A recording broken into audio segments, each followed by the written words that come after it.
তোমরা কি ভাবো যে অনামিকা সবসময় বলে অনামিকা এই বিপদে পড়েছে ওই বিপদে পড়েছে, ও কি কন্টেন্ট খোঁজে? একদমই না।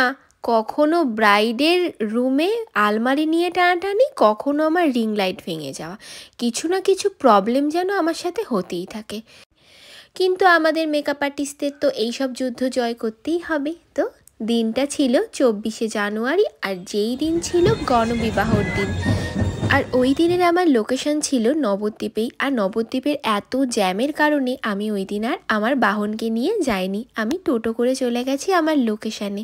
আর আমার লোকেশানে পৌঁছেও গেছি, আর গিয়ে দেখি এত বড় একটা আলমারি আয়নার সামনে রাখা।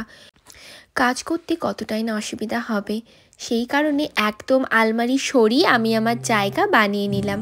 তারপরে চলে এলো আমার মিষ্টি ব্রাইড। একদম সফটের ওপর লুক, বেশি লাউড মেকআপ না, একদম সফট সাটেল মেকআপ।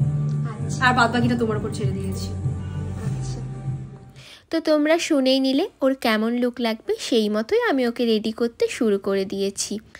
এবার এখন যদি তোমাদের আমি বলি, এই যে স্টোভ ক্রিম দিলাম, তারপরে কনসিলিং করে ফাউন্ডেশন অ্যাপ্লাই করলাম, তো কতটা বোরিং লাগবে বলো শুনতে? তার থেকে বরঞ্চ আমার এই মিষ্টি ব্রাইডের স্টোরি তোমাদের সাথে শেয়ার করি। আর সুস্মিতা কিন্তু আমাকে প্রায় 1 বছর আগে বুক করেছিল, তাও আবার কি ওর বান্ধবীর সাজেশানে।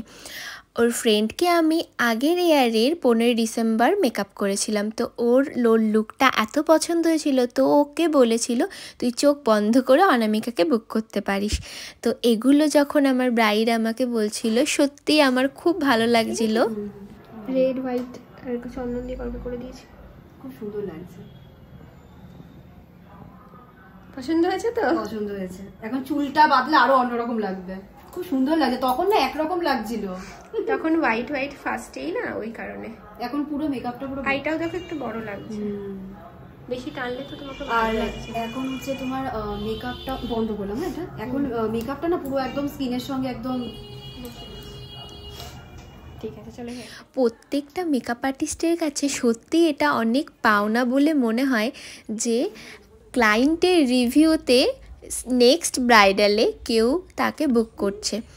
সোশ্যাল মিডিয়া দেখে, ফটো দেখে, সব কিছু দেখে তো অনেক বুকিং আসে, বাট রিভিউ দেখে যখন বুকিং করে আর তারা যখন বলে যে ও তোমাকে বুক করেছিল, তো ওর মেকআপটা আমার খুব পছন্দ হয়েছিল, তো তোমাকে চোখ বন্ধ করে আমি বুক করে নিয়েছি অনামিকা, তখন সত্যি মনটা যেন খুব ভালো লাগে, যে এটা মনে হয় একটা প্রাপ্তি। তো ওর সাথে কিছুটা গল্প করতে করতেই ওর কাজটা কমপ্লিট করছিলাম। আর এই ব্রাইড আমি গিয়ে জানতে পারি যে সুস্মিতা হচ্ছে আমারই ক্লাসমেট, তো ওর সাথে বেশ মজা করছিলাম, যেহেতু কমন ফ্রেন্ড সবাই, তো খুব মজা করছিলাম। আর ওর লাভ স্টোরি ও কিছুটা শেয়ার করছিল, ওকে আমি কিছুটা জিজ্ঞাসা করছিলাম, তো ওর লাভ স্টোরি শুনতে শুনতে কাজ করছিলাম। আর ওর ছিল 5 ইয়ার রিলেশনশিপে বিয়ে, তো কতটা ও হ্যাপি ছিল আর ওর কতটা এক্সাইটমেন্ট লাগছিল, সেগুলো শুনতে সত্যিই ভালো লাগছিল। আর কি মিষ্টি লাগছে না, আমার সত্যি ওকে খুব মিষ্টি লাগছিল। নিজের কাজে নিজে প্রশংসা করছি সেটা ভেবো না, ওকে খুব মিষ্টি লাগছিল। আর তোমাদের ওর লুকটা কেমন লাগলো কমেন্ট করে জানিও। তোমরা আগে ওর লুকটাতে অনেক ভালোবাসা দিয়েছো, ওর রিলসটাতে, ওর ফটোটাতে, তো ব্লগটা তোমাদের কেমন লাগলো সেটাও জানিও। তোমাদের কি মনে হচ্ছে ওর ডিমান্ড মতন একদম সফট লুক ওকে কি আমি দিতে পেরেছি?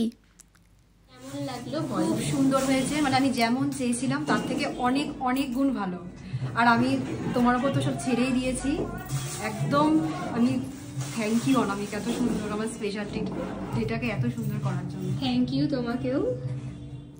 এত সুন্দর ক্লায়েন্ট রিভিউ পেলে কার না ভালো লাগবে বলো?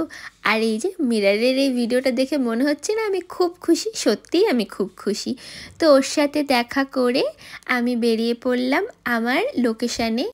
আর ওই ডেটে আরও দুজনকে পার্টি মেকআপ করে দেওয়ার ছিল আমার স্টুডিওতে ছিল ওদের, আর ওরা আমার জন্য অনেকটা ওয়েট করছিল আমার কাছেই রেডি হবে বলে। বলো কেমন লাগলো লুকটা তোমার?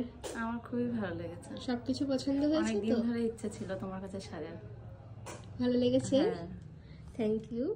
ফার্স্ট পার্টি মেকআপ লুকটা তো তোমরা দেখেই নিলে, এবার সেকেন্ড লুকটাও দেখে নাও। সেকেন্ড লুকটায় মনে হচ্ছে না যে রিসেপশন ব্রাইড? খুব মিষ্টি লাগছিল ওকে সত্যি, আর ও এমনিতেও খুব মিষ্টি মেয়ে। তোমাদের এই 3টে লুক কেমন লাগলো কমেন্ট করে জানাতে কিন্তু ভুলো না। বলো কেমন লাগলো? দারুণ। পছন্দ 10 দিন মেকআপই তুলবো না। অ্যানিভার্সারি পর্যন্ত। হ্যাঁ